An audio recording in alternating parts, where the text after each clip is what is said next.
علی بن ابی طالب تک آیا. پھر علی کے ذریعے پورے نور اہل بیت قلب فاطمہ زہرا پر آئے. اب زہرا کے ذریعے ہم شیعوں کو تھوڑا تھوڑا ملا، تھوڑا تھوڑا ملا. بھائی سمجھے نہیں؟ تھوڑا تھوڑا کا مطلب آج حسن ملے تو کل حسین ملے، عابد ملے، باقر ملے، صادق ملے، کاظم ملے، رضا ملے، تقی ملے، نقی ملے، عسکری ملے، امام حجت علیہ السلام ملے. صلی اللہ علیہ وسلم.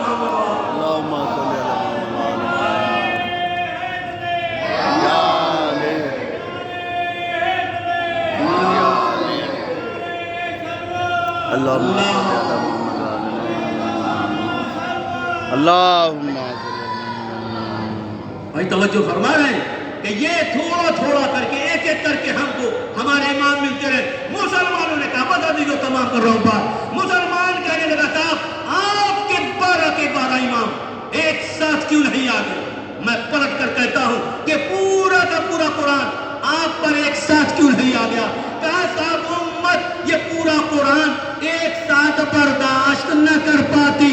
اما جب یہ قرآن جس کو آپ نے کاغذ پہ لکھا یہ امت ایک ساتھ برداشت نہیں کر سکتی ہے تو تم 12 امام کو ایک ساتھ برداشت کر سکتے ہو؟ ارے 12 میں ایک نام علی تو برداشت تو ہوتا نہیں.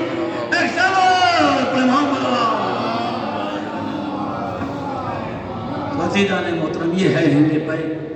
اہل بیت کی عظمت، رتبہ، شان یہی تھی. اور عداوت کیا تھی؟ عداوت صرف یہی تھی کہ اہل بیت کو سارے مراتب اللہ نے دیے اور خصوصاً مولا متقیان. اور عزیز انشاءاللہ 4 دن تک بالتفصیل گفتگو ہوگی چونکہ آج میرے سامنے مجبوری ہے ورنہ میں مکمل گفتگو کرتا. ابھی میں آج کی بھی گفتگو آپ کے سامنے ادھوری چھوڑ رہا ہوں. لیکن کوئی بھی مجلس ہو، مجلس میں جب تک چند قطرے سید الشہداء پر آنسو نہ گرے تب تک محاصل مجلس نہیں ہوتا. اس لیے کہ ادھر لفظ مظلوم کی زبان سے لفظ مظلوم فوراً ہمارا تصور جو ہے کربلا کے بادشاہ امام مظلوم تک پہنچتا ہے.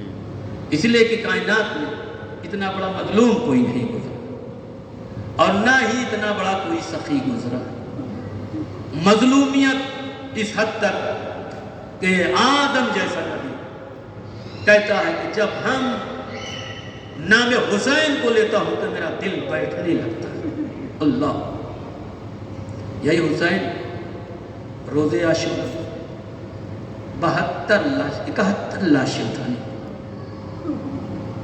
یکتا تنہا رہ گئی، کوئی نہ تھا. حسین خیمے کے سامنے کھڑے ہوئے، سر کو اٹھایا، آواز دی پالنے والے اب میں غریب ہو چکا ہوں، ماں جو کچھ تھا سب تیری راہ میں قربان کر دیا. یہ کہہ کے بس بہن نشانے پر ہاتھ رکھا تھا. ماں جائے گھبراتا کیوں ہے؟ عباس نہیں تو زینب عباس بن جائے گی، علی اکبر نہیں تو زینب اکبر بن جائے گی، اون محمد نہیں زینب اون محمد، قاسم نہیں یہ زینب قاسم.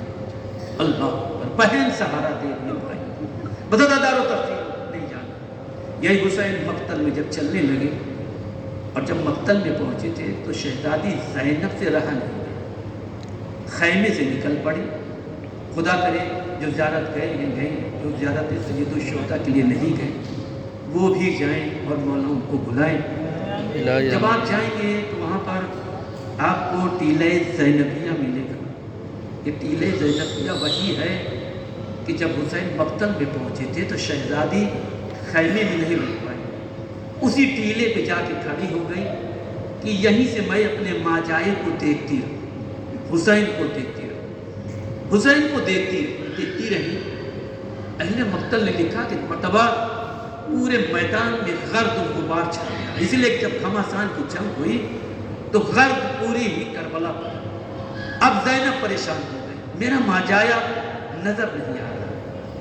جب برداشت نہ ہوا تو بی بی اس ٹیلے سے نیچے اتری. جب نشیب میں پہنچی اور ایک بار غرد و غبار چھٹا تو جب زینب کی نظر پڑی تو کیا دیکھا کہ حسین کے پشت پر शिमर मलून का घुटना था, गर्दन पर कुंद खंजर था। सोचो दादारो, ये बहन मंजर देख रही है, बस ये मंजर देखना था कि शहजादी से बर्दाश्त न हो। आवाज दी पिछले साल, तू खड़ा देख रहा है मेरा माजाया ज़बा हो, तुझे खबर नहीं मेरा माजाया 3 दिन का प्यासा है। ये आवाज मौला हुसैन के कान में पहुंची। इधर मौला हुसैन के कान में पहुंचना था, एक मरतबा हुसैन ने सर उठाया, आवाज दी बहन खैमे में चली जा, अभी हुसैन जिंदा है। भाई ये कहना था कि इमाम हुसैन की आवाज सुनी, ज़ैनब तेजी के साथ खैमे की तरफ पलटी, और जब तेजी के साथ पलटी तो उधर इमाम मजलूम के पसे गर्दन खंजर चलना शुरू हुआ। जब खंजर चल रहा था, जमीन करबला लरज रही थी। अल्लाह अकबर। इधर मुतफिल में इधर खंजर से सर हुसैन का जुदा हुआ। एक मरतबा शिमर मलून ने कहा कि ख़याम हुसैनी में आग लगा दो। इधर ख़याम हुसैनी का नाम सुनना था कि ख़याम हुसैनी में आग लगी, बस ख़याम हुसैनी में आग लगना था कि एक 4 बरस की बच्ची के दामन में भी आग लगी। अल्लाह अकबर। वो बच्ची एक मरतबा मक्तल में दौड़ना शुरू कर देती है, हर तरफ लाशें ही लाशें हैं, लाशों से टकरा के गिरती थी तो यही कहती थी कि आप मेरे बाबा हुसैन हो, लेकिन कोई आवाज ना आती थी। ये बच्ची आगे बढ़ती रही, दामन में आग लगी रही। एक मरतबा घोड़सवार आके चाहता है कि मैं बढ़कर बच्ची के आग को दामन से बुझा दूं कि 4 बरस की बच्ची पीछे हटी। कहा सवार मुझे हाथ न लगा, हम सैयदजादी हैं, हम अपनी आग बुझा लेंगे, मुझे नशेब का रास्ता बता दे।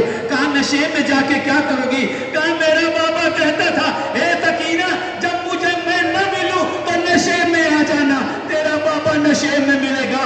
बस उस घोड़सवार ने इशारा दिया, सकीना आगे बढ़ती रही। बस एक फिक्रा मजलिस को तमाम किया। सकीना बढ़ते बढ़ते जब नशेब तक पहुंची तक सर बुरीदा गर्दन से आवाज आई, एलैया एलैया या बुनैया, ए मेरी बेटी आ मेरे करीब आ जा। सकीना बाप के लाशे पर पहुंची। अब जब बाप के लाशे पर पहुंची तो अजीब मंजर देखा, बाबा का सीने में इतना तीर है कि अब सकीना सोए तो कैसे सोए। एक मरतबा 2 जानू होके बैठी, बाप के सीने से तीर को खींचना शुरू किया। तीर निकालती जाती थी, जो खून निकलता था रुखसार पे मरती जाती थी। कहती थी बाबा नाना को ये खून दिखलाऊंगी, नाना को ये खून दिखलाऊंगी। दारो इधर सकीना ने तीरों से सीने को साफ किया, बाप के सीने पे सो गई। उधर उम्मे कुलसूम ने कहा ए बहन, भैया की अमानत नजर नहीं आती। अब इतना सुनना था, शहजादी ज़ैनब से रहा न गया, मक्तल की तरफ निकली। आवाज दे रही है मेरी सकीना कहाँ हो।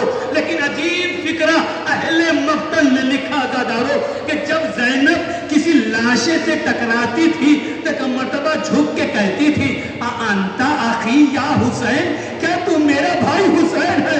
लेकिन जब कोई आवाज ना आती थी फिर ज़ैनब आगे बढ़ जाती थी, फिर लाशे से टकराती थी, फिर ज़ैनब कहती थी अंता आखी या हुसैन, क्या तू मेरा माजाया हुसैन है। कोई आवाज ना आई। ये कहते कहते ज़ैनब नशेब तक पहुंची। एक मर्तबा सर बुरीदा गर्दन से आवाज आई, ए ज़ैनब जरा आहिस्ता आना, मेरी बच्ची अभी सोई है। दारो आखिरी फिक्रा मजलिस को तमाम किया। बीबी ज़ैनब आगे बढ़ी, बच्ची को सीने से उठाया।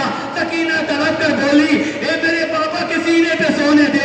ज़ैनब ने कहा बेटी कोई जालिम नहीं, तेरी फूफी ज़ैनब है।